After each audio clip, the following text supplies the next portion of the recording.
Thank you all for coming out tonight. My name is Daniel Stringer. I'm the founder of Let Hope Rise. And if it's okay, I want to just share a few moments with you tonight about what we're doing in Phoenix to combat the issue of sex trafficking. And so I'm not going to take much time. Sanctus Real is going to follow us after this moment. But there are more slaves today than any other time in the history of the world. And this is not just a global problem. This is a local reality that's affecting this very community that surrounds this building right now. Dorchen Leedhold, who's the director of the Coalition Against Trafficking in Women, is quoted as saying that the average age of entry into prostitution in the U.S. is only 12 to 14 years old.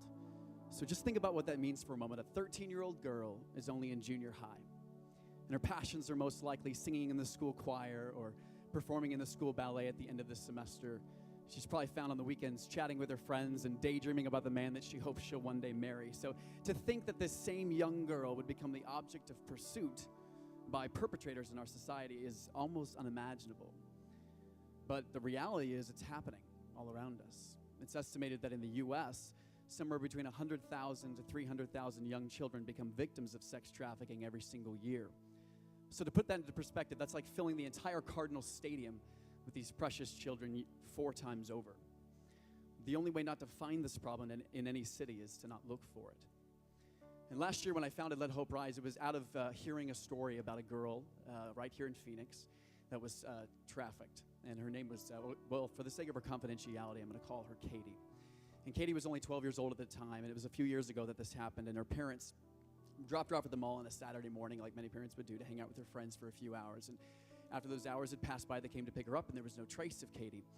And they frantically began searching for her, as any parent would do, and started calling around to friends' houses to see where she might be, and there was no trace of her. And by the end of the day, they decided to call the police to report her missing. And Amber Alerts, if you've heard of those, Amber Alerts went out across Phoenix searching for her, and the police began searching, and the media covered this story. But unfortunately, days turned to weeks, weeks turned to months, and there was no trace of Katie until one providential day when a phone call was received into the Phoenix Police Department by a young couple that lived in the heart of down Phoenix in an apartment community. And they were complaining that they were hearing screaming taking place in the apartment adjacent to theirs, and it would be on and off throughout the day. And so they called the police, and they requested that they come out and search. And so they came, and they searched the apartment next door. Didn't find anything, but they would even call out and say, is there anybody here? Is there anybody around? And just in case somebody was being, held captive. But they didn't find anything, so they left. So a few days later, the couple called again. They continued hearing it. And the police went out, searched again, didn't find anything. It wasn't until the third time that the couple called and said, listen, we're not just overhearing a horror film taking place in the apartment next door or something. Like, this is real. Somebody's in there. So please come quickly and do something more, search more thoroughly. So they brought trained canines this time, and they got a search warrant. And it didn't take long at all for the trained canines to go into one of the guest bedrooms where there was a bed against the corner of the wall, and the dog went to kind of sniff underneath the bed, and there was a hidden drawer. And alerted the police officer to open that drawer, and there inside was a curled up, beautiful 12-year-old girl named Katie, alert, alive, and completely conscious, yet silent with fear. And it took a couple hours for them to get Katie to come out, but when they did, they were able to get her to speak, and they said, did you hear us? Did you hear us when we came multiple times searching for you? Were you not here? And Katie responded with, no, I heard you, but they told me that the same, if not worse, would happen to my little sister if I ever made a sound. So, and unfortunately, there are many stories like Katie. There's actually thousands of stories like Katie's in the U.S. But in the midst of what would seem like a hopeless reality, and I don't come here to paint a hopeless reality tonight, because there's a generation that is rising up to answer the cry of those whose voices have been drowned out by a world unable to face the truth. Just like you saw in the video with Priscilla, there are hundreds of young women being rescued every single year by organizations like the Phoenix Dream Center right here in Phoenix.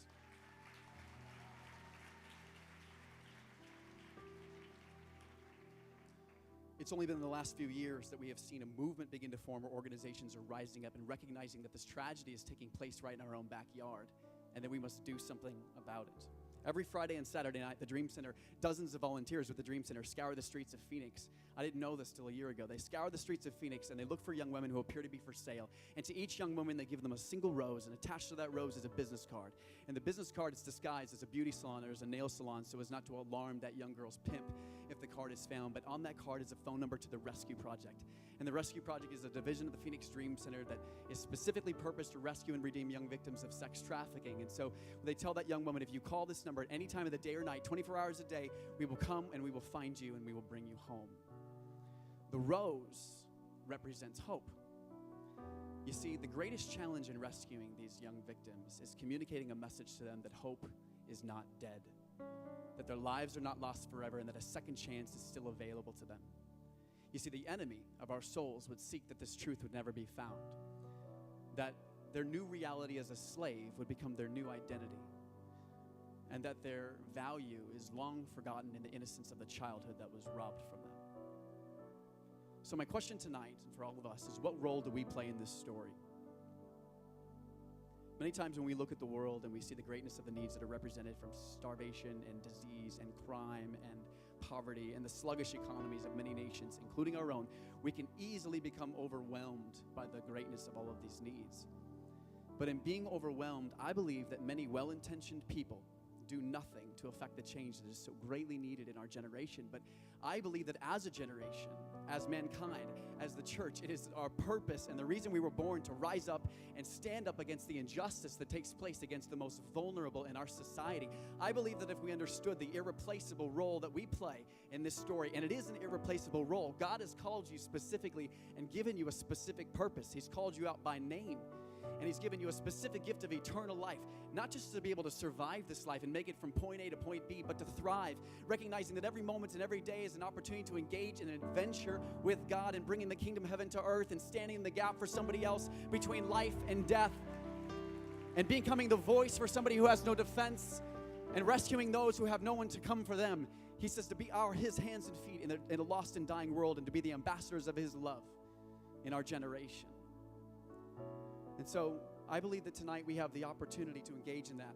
Isaiah clearly defines the role that we were born to play in Isaiah 61. It says, "The Spirit of God, the Master, is on me because God anointed me. He sent me to preach good news to the poor, heal the brokenhearted, announce freedom to all captives, pardon all prisoners.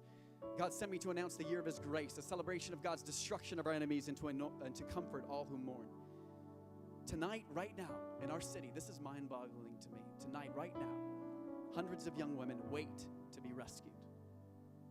But it's only when we understand the gravity of the reality that we face that we can respond.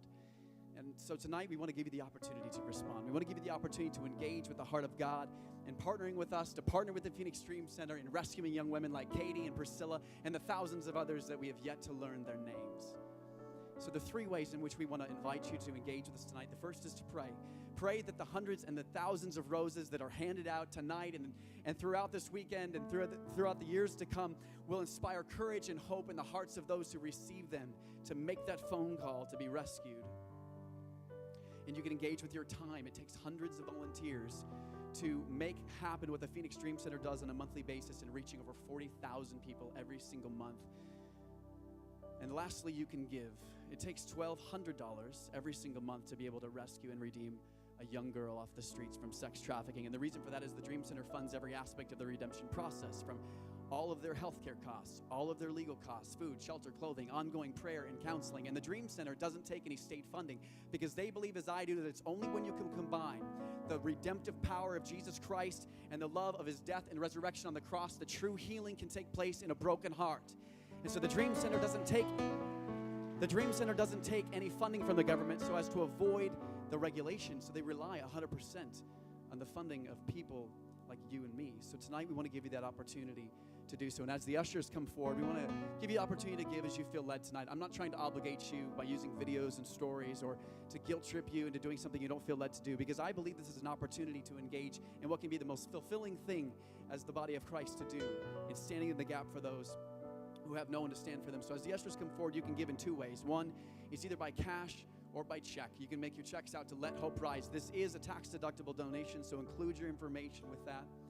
But secondly, you can give, and I know a lot of you didn't know that you had the opportunity to give something tonight, and I respect that. And so I want to give you the opportunity to make a pledge. And you can do this very easily. How many of you have your cell phones tonight if you want to pull those out? You can send a text message tonight, and through that text message, you'll be making a pledge. And you can send, it's pretty easy to do. Right here, we got the directions on the screen. But you text the word RISE and the amount that you want to donate to 27138. And so during this next song, I want to invite Jimmy to come back out on the stage. And he's going to play one more song for us tonight. And during this next song, I want to give you the opportunity to just ask God what he would have you give tonight. Because, again, I want this to be something that the Lord is leading in you. I believe that as a generation, we're called to many different things. And so I know that not all of us tonight may give something. That's not my expectation. But my expectation is that God is placing it upon your heart, for those of you who God is doing so, to give something tonight. And as Jimmy plays this next song, you can either put your offering in the bucket or you can make a text message and make a pledge tonight. But thank you for giving. Thank you for being generous. And I believe that together we will make a difference in our community in rescuing these young women. So God bless you as you give.